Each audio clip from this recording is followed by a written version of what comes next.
کہ اللہ رب العزت کی معرفت یا اللہ سے تعلق حاصل کرنا یہ ہماری منزل ہے اور ہمارا نفس اس کی رکاوٹ ہے۔ اللہ ہماری منزل ہے اور نفس اس کی رکاوٹ ہے۔ دو طرح کی پوجا ہوتی ہے،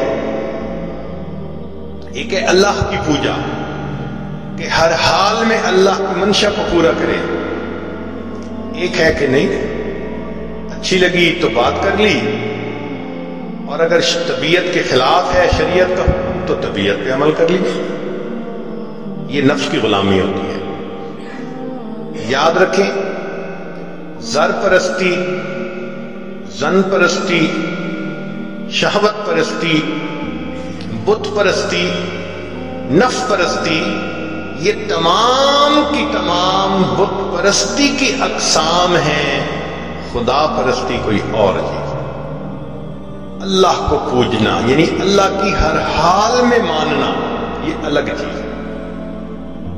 ایک بات ذہن میں رکھیے، اس دنیا میں اللہ رب العزت کے بعد جتنی نفس کی پوجا کی گئی اتنی پوجا کسی اور بت کی نہیں کی گئی۔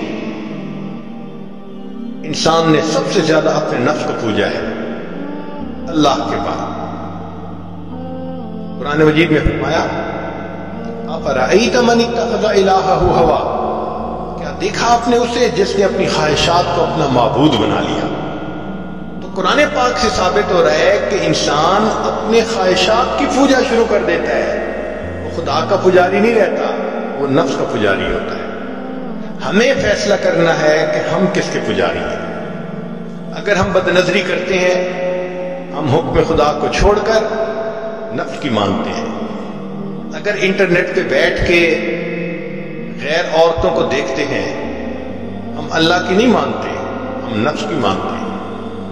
اگر ہم موقع آنے پہ جھوٹ بول دیتے ہیں، خدا کی نہیں مانتے، نفس کی مانتے ہیں۔ اگر ہم اپنے مسلمان بھائی کو دھوکہ دے دیتے ہیں، ہم خدا کی نہیں مان رہے، ہم نفس کی مانتے ہیں۔ تو ہمارا معبود پھر خدا نہ رہا، ہمارا معبود تو نفس بن گیا۔ گو زبان سے ہم کہیں کہ اللہ ہمارا معبود ہے، مگر اللہ کے دفتروں میں تو ہم نفس کے پجاری۔ دیکھنا تو یہ ہے کہ اللہ کے دفتر میں کیا لکھا گیا۔ چنانچہ عزیز بسطامی رحمۃ اللہ فرماتے ہیں کہ میں نے خواب میں اللہ تعالیٰ کا دیدار کیا تو میں نے کہا اے اللہ میں آپ تک آنا چاہتا ہوں۔ فرمایا دع نفسک وتعال، اچھا اپنے نفس کو چھوڑ دو تم میرے تک پہنچ جاؤ گے۔ تو بائیزید بسطامی رحمۃ اللہ کہا کرتے تھے جنت 2 قدم ہے، جنت 2 قدم ہے۔ اپنی محفل میں فرماتے تھے جنت 2 قدم ہے۔ کسی نے کہا حضرت کیا مانا جنت 2 قدم ہے؟ فرمایا دوست پہلا قدم اپنے نفس پہ رکھ لے، تیرا دوسرا قدم جنت پہنچے گا۔ تو ہمیں اپنی نفس کی خواہشات کو توڑنا ہے جو شریعت کے خلاف ہے۔ جب تک ان خواہشات کو نہیں توڑیں گے اس وقت تک ہم اللہ کے فرما برداروں میں شامل نہیں ہو سکیں گے۔ چنانچہ آج کے دور میں غیر محرم کا فتنہ یہ تمام فتنوں سے بڑھ گیا، ٹاپ پہ ہے۔ عورت کے دل میں شیطان ڈالتا ہے کہ بن سنور کے نکلو، وہ بیچاری بے پردہ بن سنور کے نکلتی ہے اپنے حسن کی زکات نکالنے کے لیے۔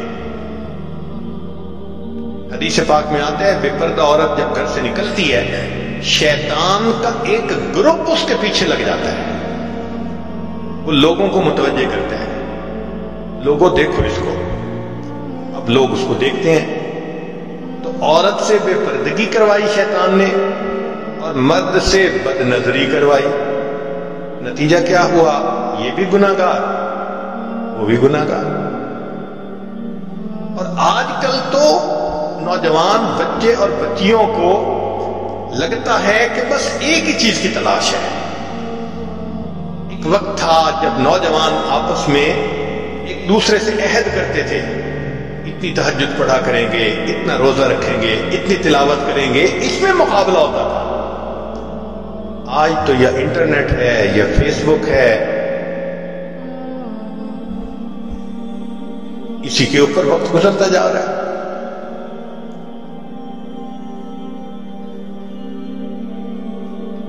نتیجہ یہ ہے کہ آج ہر انسان اپنی خواہش کو پوری کرنے میں لگا ہے الا ماشاء۔ ایک زمانہ تھا صرف نوجوانوں کے اوپر بندے کو فکر ہوتی تھی کہ ذرا کچی سی عمر ہے، بہک نہ جائیں۔ آج تو بوڑھوں کا پتہ نہیں ہے۔ ایک نوجوان میرے پاس آیا، اس کی عمر 18 سال تھی، زاروں قطار رونے لگا، اتنا رو رہا تھا کہ میرا جی چاہ رہا تھا اگر کوئی کام میرے بس میں ہوتا نا تو میں بچے کے آنسو پوچھ لیتا، میں اس کام کو کر دیتا۔ میں نے اس کو کہا، بچہ تم کیوں اتنا رو رہے ہو، کیا ہوا؟ کہنے لگا میری دادوں کے لیے دعا کریں۔ 18 سال کا نوجوان بچہ نیک دادوں کے لیے رو رہا ہے، کیا ہوا؟ کہنے لگا 2-3 سال سے دادا ابو فوت ہو گئے اور میری دادو انٹرنیٹ پہ روزانہ 2 سے 3 گھنٹے بیٹھ کر ننگی تصویریں دیکھتی۔ آج بچہ آ رہا ہے اپنی دادوں کے بارے میں پریشان۔ وہی زمانہ آ گیا، بوڑھے بھی فتنے سے محفوظ نہیں ہے۔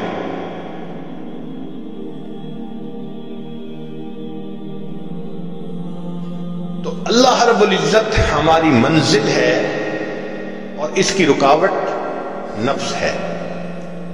ہم نفس کے پجاری ہیں یا نہیں؟ ایک کوئک کوسچن اپنے دل میں تھوڑی دیر کے لیے سوچئے، ہم سیل فون کا غلط استعمال کرتے ہیں یا نہیں؟ ہم انٹرنیٹ کا غلط استعمال کرتے ہیں یا نہیں؟ اسی وقت ہمارا من جواب دے دے گا تم پکی بات ہے تم نفس کے غلام۔ اگر غیر محرم کے میسیجز کے انتظار، اگر انٹرنیٹ پہ انہی کے ساتھ تعلق، اس کا مطلب یہ ہے کہ پھر ہم اپنے نفس کی پوجا میں لگے۔ تو اللہ رب العزت ہماری منزل ہے، نفس اس کی رکاوٹ ہے۔ اس لیے فرمایا کہ قرب قیامت میں خلوت کے گناہ بڑھ جائیں گے۔ جتنا کوئی تنہا ہوتا ہے آج اتنا وہ گناہ میں ملوث زیادہ ہوتا ہے۔ ایک زمانہ تھا جتنا خلوت میں ہوتے تھے اتنا اللہ کی یاد میں زیادہ ہوتا تھا۔ آج جتنا خلوت میں ہے اتنا گناہ زیادہ۔ اور جن بچوں کی ادھر ادھر انوالومنٹ ہو جاتی ہے وہ تو ایک نظر میں بندہ فگر آؤٹ کر لیتا ہے۔ گھر والوں کے ساتھ مل کے کھانا بھی نہیں کھائیں گے، ان کو کھانا بھی نہیں کھانا، ان کو یہاں بھی نہیں جانا ماں باپ کے ساتھ مل کر۔ آپ دیکھیں گے وہ یہی کہیں گے کہ بس ہمیں ہمارے حال پہ چھوڑ دو۔ اس کا مطلب ہے something is seriously wrong somewhere۔ نبی علیہ السلام نے ارشاد فرمایا قرب قیامت میں لوگ اپنی بیویوں سے زنا کریں گے۔ ہم نے حدیث پاک پڑھی تو ہمیں سمجھ نہیں آئی۔ ہم نے اپنے استاد سے پوچھا کہ استاد جی یہ کیا معنی ہے کہ اپنی بیویوں سے زنا کریں گے؟ تو انہوں نے فرمایا ہاں اس کی کئی صورتیں ہیں۔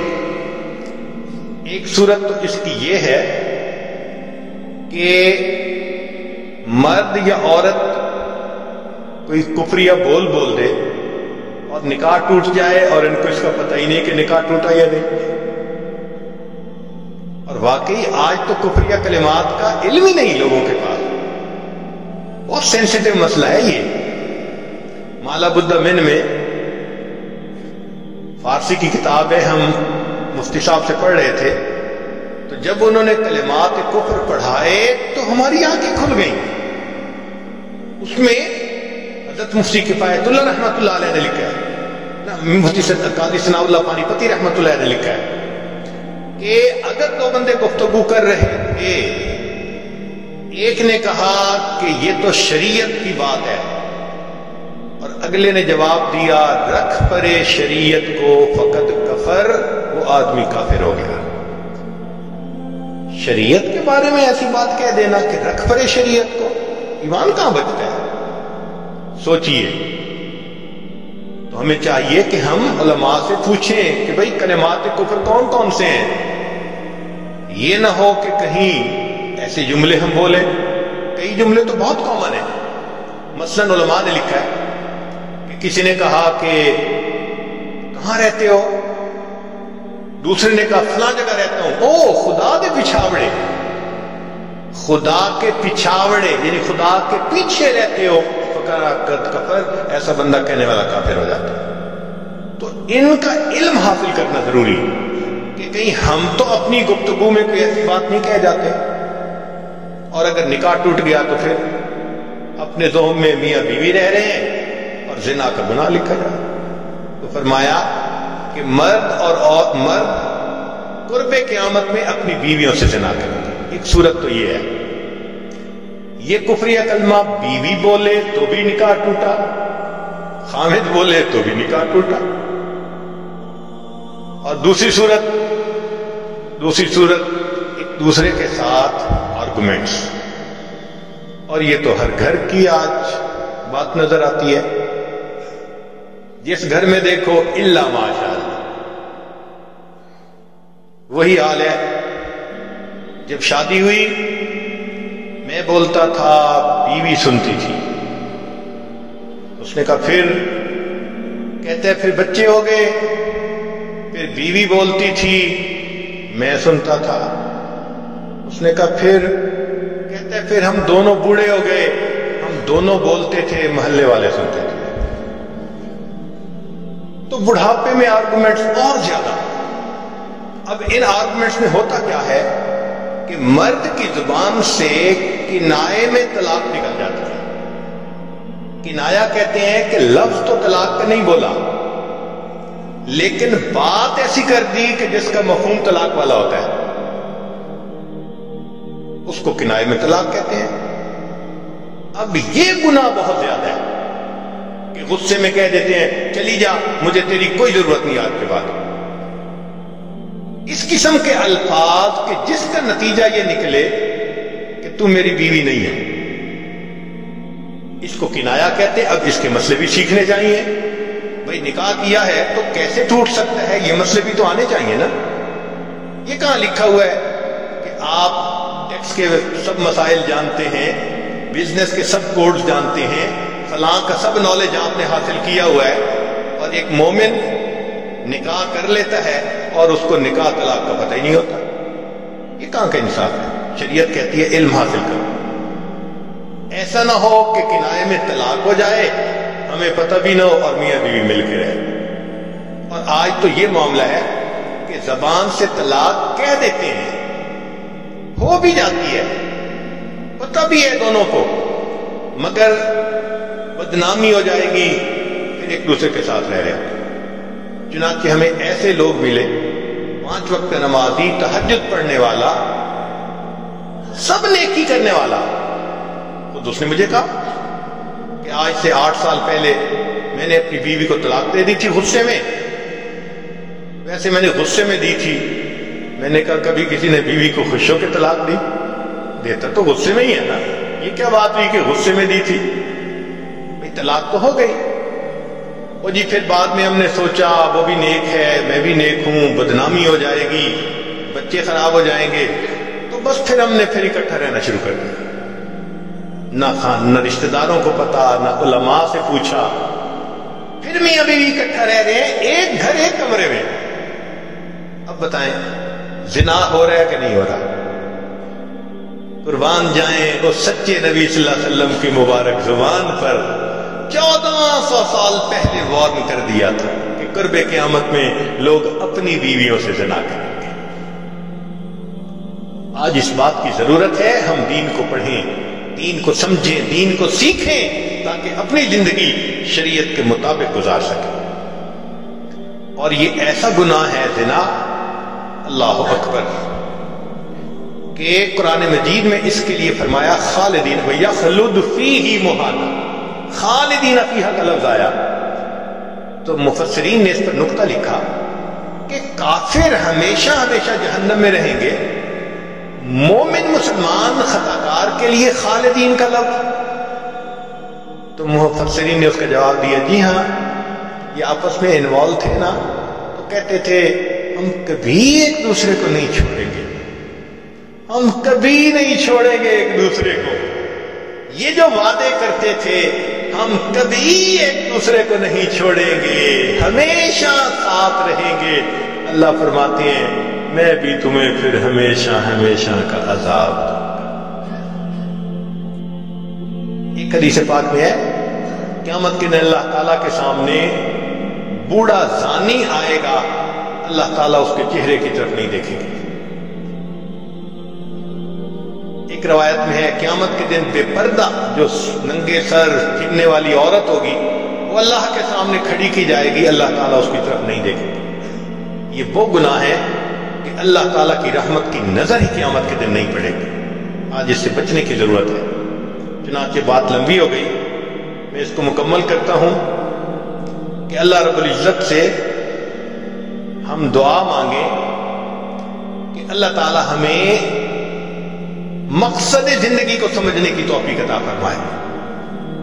اب ساری بات پلو میرے باپ، ایک بزرگ کی بات بہت اچھی یاد کیجئے. فرماتے تھے کہ اے دوست تو اللہ کی اتنی عبادت کر جتنا کہ تو اس کا محتاج ہے. ہم اللہ کے کتنے محتاج ہیں؟ ہر کام میں محتاج ہیں. تو فرماتے تھے کہ تم اللہ کی اتنی عبادت کرو کہ جتنا تم اس کے محتاج ہو. اور دوسری بات کہی اتنا گناہ کرو جتنا عذاب سہنے کی تم میں طاقت ہے. ہم تو دھوپ کی گرمی برداشت نہیں کر سکتے، اللہ تیرے جہنم کی گرمی کہاں برداشت کر سکیں گے. آج کی مجلس میں ہم اپنے گناہوں سے توبہ کر کے ایک نئی ایمانی اسلامی قرآنی زندگی بسر کرنے کا ارادہ کریں. وآخر دعوانا الحمدللہ رب العالمین.